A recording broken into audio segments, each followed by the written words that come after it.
You'll always be my number one, even after we're married. Does that mean you like me more than her? Really? I'm gonna miss seeing you as soon as we tie the knot. I overhear a conversation from the living room that I wish I hadn't. I couldn't believe the words coming from my fiancé, Milford. Hearing it with my own ears was shocking, even though I knew about it.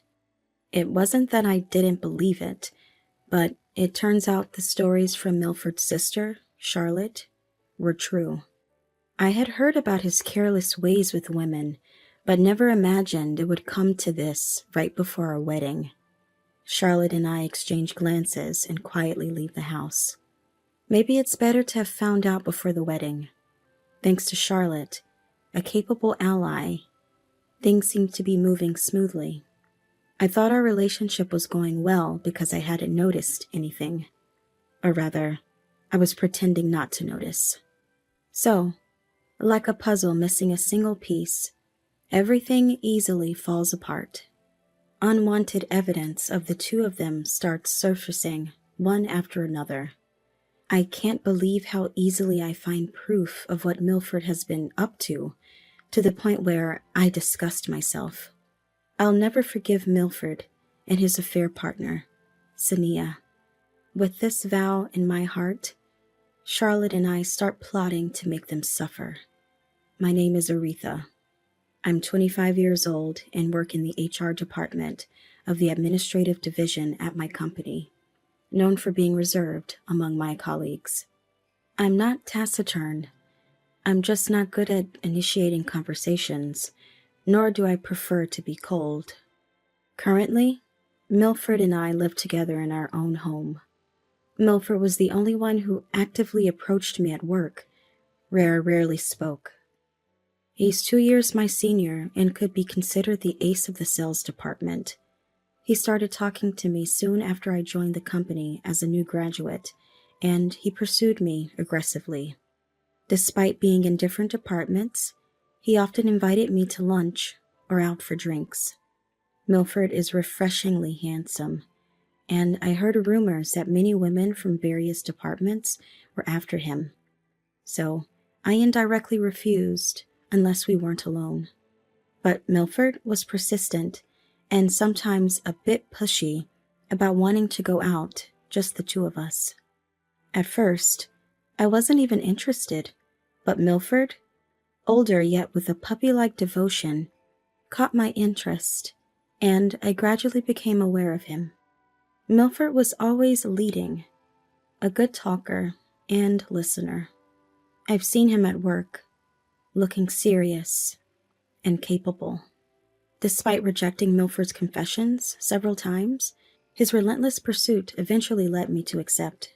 And so, our relationship began. We've been living together for 3 years now, dating. Just before our 3rd anniversary, Milford proposed, and we're about to have our wedding. The family meeting dinner went smoothly, and the wedding preparations were progressing well. That was when I first met Charlotte, and, being close in age, it didn't take long for us to get along. Charlotte, with her friendly nature, was great at engaging even someone like me in conversation. For the first half year, Milford joined the wedding planning and we went on dates afterwards.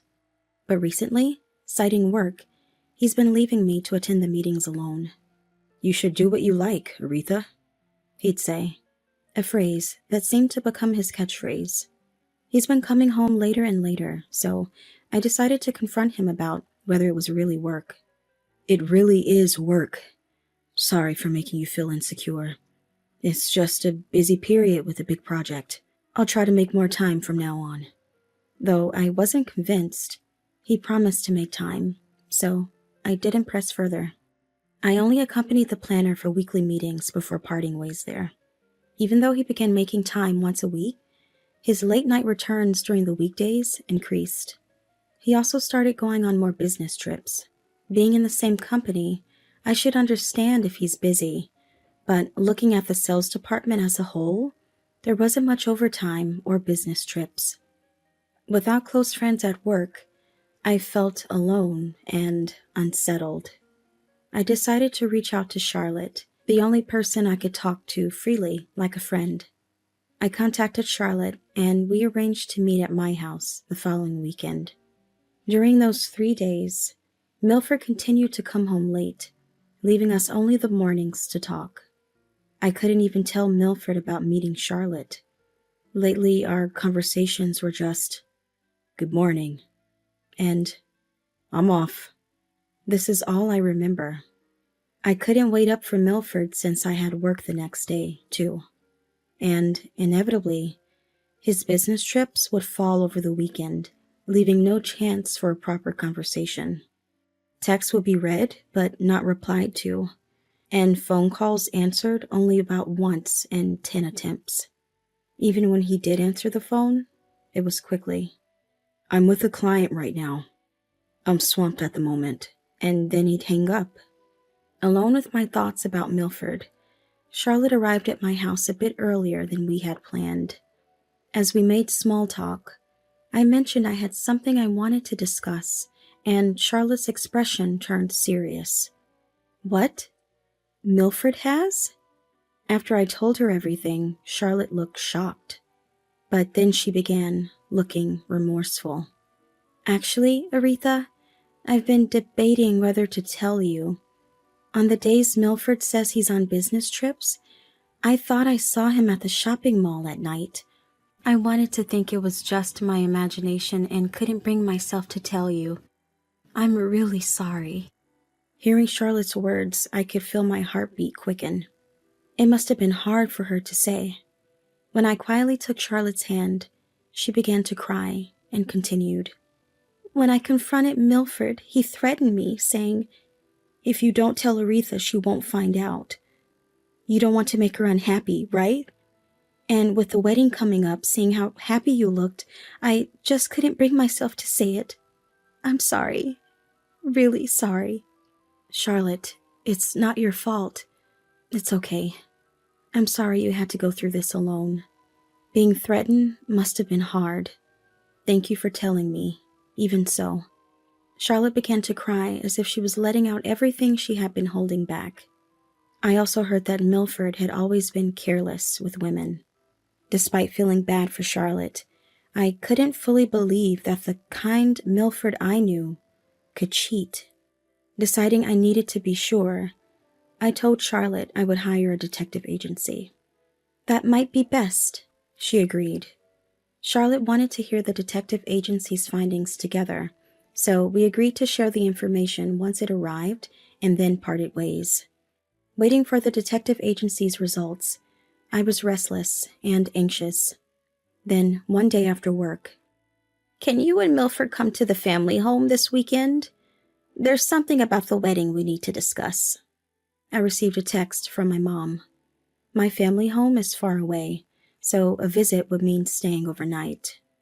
When I texted Milford about going to my family home together for the weekend, "Sorry, doesn't look like I can get away from work," he replied fairly quickly. I informed my mom it would just be me coming, and I told Milford I'd be staying overnight. However, as usual, there was no reply to that text. On the weekend, claiming he had to work, Milford left early. As I was getting ready to leave after breakfast, my mom called. "Aretha? Sorry, but Dad caught the flu. We just got back from the hospital, and since Milford said he has to work, maybe we can reschedule?" "Okay, understood. Tell Dad to rest up. Take care of yourself, Mom." After hanging up, my plans were suddenly canceled, leaving me wondering what to do next when I got a call from the detective agency. The investigation was complete, and they asked me to come to their office. I contacted Charlotte to see if she could meet right away, and since she could, we both headed to the agency together. The results of the investigation left us stunned. The other woman was a new employee named Sania, from the same department and division as me.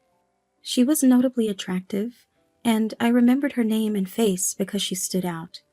Even though I knew, accepting the reality was tough, and I fought hard to keep from crying.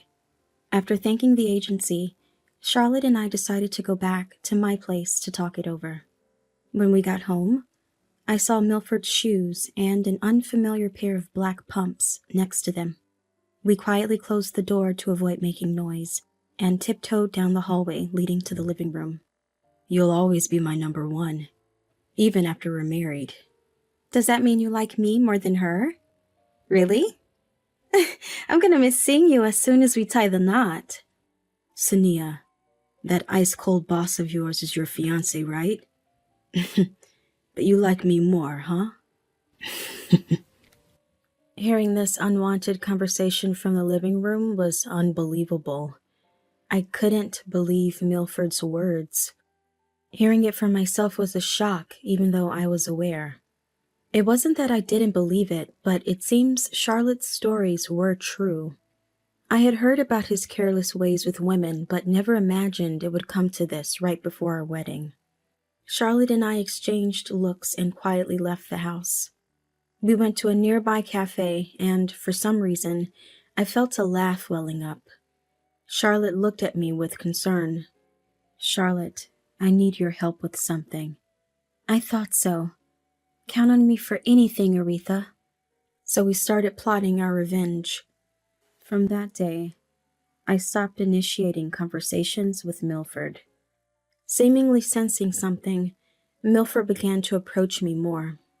By this time, there was less than a month left until the wedding. Even as Milford started initiating conversations, my cool responses made him stop going on business trips and start coming home earlier. Charlotte must have been late, huh? Welcome back. My boss said we could leave on time since the wedding is coming up. Finally, we can relax. When I got home, Milford would start making excuses without being asked. I simply replied, "That's good for you." We had never fought during our relationship, but this was the first time Milford raised his voice. What's with that attitude? It's really irritating. Did I do something to you? Why are you so cold all of a sudden? Is this some kind of revenge for coming home late before? Not really. It's nothing like that. It sucks to finally be able to come home early and then have to deal with this at home. I'm going out to a bar with friends tonight. Saying that, he prepared something in his room and left, making noise with his footsteps. I figured he was probably going to meet her. Since Milford's bedroom door was left open, I decided to check inside while closing it. Noticing the closet door was also open, I saw that his suits were missing, suggesting he might not come back tonight. This meant I could proceed with the next steps of my plan. I called my parents to inform them about Milford's affair and my plans for revenge. Though shocked by the sudden news, "Go all out if you're going to do it," they said. After ending a call with my parents, I noticed a text from Milford asking, "Do you understand why I left? Reflect on your actions." I didn't reply, but took a shower and went straight to bed. Somehow, I wasn't feeling sad or angry anymore, just looking forward to seeing if our revenge would be successful. Charlotte was probably telling my in-laws about Milford's actions by now. I had given her copies of the evidence photos from the detective agency, so they would believe her. It was uncertain if they would join our plan. Even if they tried to stop us, I was determined to proceed. The next day, Milford came home, slammed his bag on the table without a greeting, and burst out. "Aretha, enough is enough. What's your problem? If you don't speak up, how am I supposed to know?" "What? Welcome home." "Are you joking? Can't you be more charming? More like her?" Milford stopped mid-sentence, realizing what he had said. Was this an admission of guilt? As I silently stared at him, Milford awkwardly said, "Anyway, you're pretty and competent. What you lack is charm. Forget it. I'm going to take a shower." Milford hurried off to the shower. During this time, I went to my room and texted Charlotte about the conversation. Charlotte responded, "What is that? A confession?" Finding the situation amusing. Then, on the eve of the wedding, my parents were staying at my house, and Milford said he would stay at his parents' house, already absent from our home. So, I had my parents help me pack up. Aretha, are you really leaving this house? Yes, I'm done. I don't need memories with Milford. My parents agreed with my decision, packed the car, and arranged for a courier to pick up the rest later. The next morning, I woke up early, perfectly applied my makeup, and was fully prepared. Milford started calling persistently. Ignoring all his calls, I saw texts from him. Where are you? What are you thinking? I ignored these as well. After that, I received a call from Charlotte, who was at the venue. Once I answered, Charlotte asked the venue staff to project her phone screen for everyone to see. Switching to video call, I took a deep breath and began speaking to the attendees through my phone. Ladies and gentlemen, thank you so much for being here today on our behalf. However, I must inform you that I cannot marry Milford. Charlotte, Milford's sister, will explain the details. After I said this, Charlotte took the microphone and directed everyone's attention to another screen showing photos of Milford's infidelity. The room buzzed with murmurs, but Charlotte methodically explained each photo. With only Milford and Sania, who had boldly taken a seat in the venue, turning pale at their disgraceful images being displayed. Sania suddenly stood up in front of the screen. Don't look! It's a misunderstanding! Someone delete this! She yelled. Milford tried to take the microphone from Charlotte, joking that it was just a wedding prank, but no one believed him. The company's executives started to murmur, What's going on here? While friends commented, This is bad. Some even finding amusement in the situation. Then, father-in-law John, in anger, took the microphone and addressed the crowd. Ladies and gentlemen, we deeply apologize for today's inconvenience. Our son has caused you trouble. We will return your wedding gifts as you leave, but please enjoy the meal. Thank you very much for coming. We will take our leave now. With that, he grabbed Milford by the scruff and exited. Sania, being engaged to Mr. Truss, sensed trouble brewing and had already started arguing. It's not true. That photo is fake. I would never do that. Believe me. But Mr. Truss ignored her desperate pleas and walked away without looking back, leaving Sania crying and the guests disillusioned. Charlotte and I apologized to the venue staff and the attendees before ending the call. Immediately after the call, I quickly took the rest of my belongings and left the house. I had informed Charlotte that Milford's belongings were stored in a rental warehouse, assuming he would retrieve them someday. Goodbye, Milford, I said as I left our shared memories behind. After moving out, I went to his parents' house with my parents and a lawyer to discuss things with Milford. We knew he would be there because I had asked Charlotte to ensure he couldn't escape after the wedding. Upon arrival, Milford began loudly blaming me. Aretha, everything is ruined because of you. The company put me on house arrest, and they said they'd decide my punishment later. What about my life now? John restrained Milford, and we were led into the living room to begin our discussion. The lawyer started explaining from the beginning, and when the topic of breaking off the engagement came up, Milford seemed surprisingly shocked. What? Wait, why? We're not getting married? Hearing Milford's words, we were all taken aback. It seemed everyone was thinking, how could he still believe marriage was possible under these circumstances? Obviously, what are you talking about? Let's continue. Our demands include a $50,000 cancellation fee for the wedding, $20,000 in compensation, and an even split of the assets. If these terms are refused, we'll immediately proceed to court. Milford started to say something, but John stopped him. John spoke on Milford's behalf. Aretha, I'm sorry for the trouble my son has caused. Whatever he says will go along with your demands. We'll make sure he pays for everything. With John's sincere apology, I decided to leave without saying anything more. Thinking it was all surprisingly straightforward, I returned home, only to find myself the center of attention at work the next day. However, no one approached me, allowing me to go about my work as usual. As I was about to leave at the end of the day, I was approached by an angry Sania at the entrance. "It's your fault. You had to meddle. I was about to marry a wealthy man and have a handsome lover living a happy life. I'll never forgive you." Just as she lunged at me, Mr. Truss arrived in time to hold her back. "This isn't Aretha's fault. I had my suspicions from the start.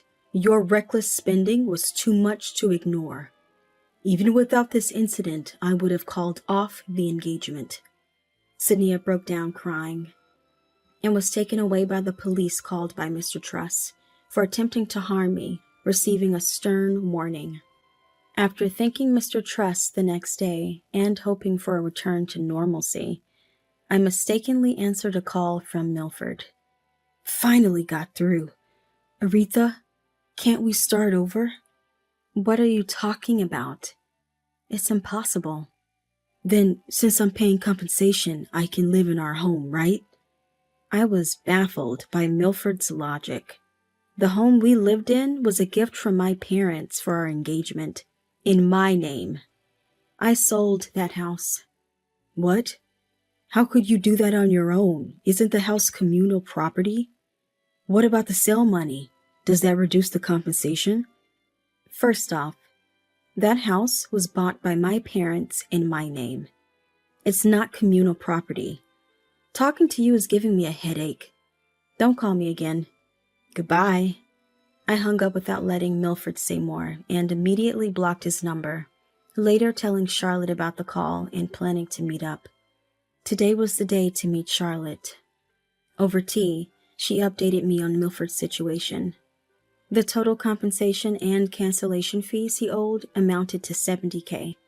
He had been transferred and had his salary cut by the company after the compensation claim was confirmed, but he quit in frustration after being reprimanded daily, having never worked in any capacity other than sales. Milford had planned to take refuge and live at his in-laws, but John ousted him, Charlotte explained. Concerned that Milford might default on his compensation payments, John arranged for him to work and live at a factory owned by an acquaintance. This factory, located far from the city and out of cell phone reach, would ensure Milford couldn't bother me anymore, Charlotte said with a laugh. Curious, I also inquired about Sania's whereabouts. According to Charlotte, Sania faced a $30K compensation claim from her former fiancé. With her looks and charm, that amount should have been manageable. However, Sania's prejudices against certain jobs left her unable to repay her debts and struggling to make ends meet.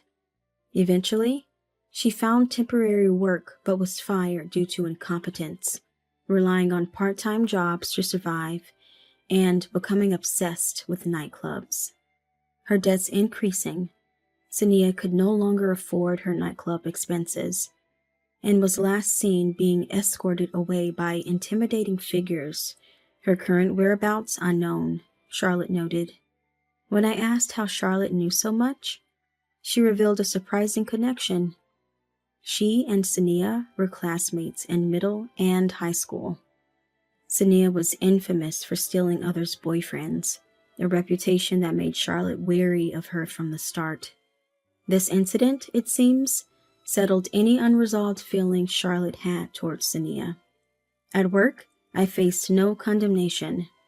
In fact, the incident made me more approachable, leading to new friendships and lunch companions. Conversations with Mr. Truss revealed a shared compatibility, evolving into regular outings on weekends. The future of this relationship remains uncertain.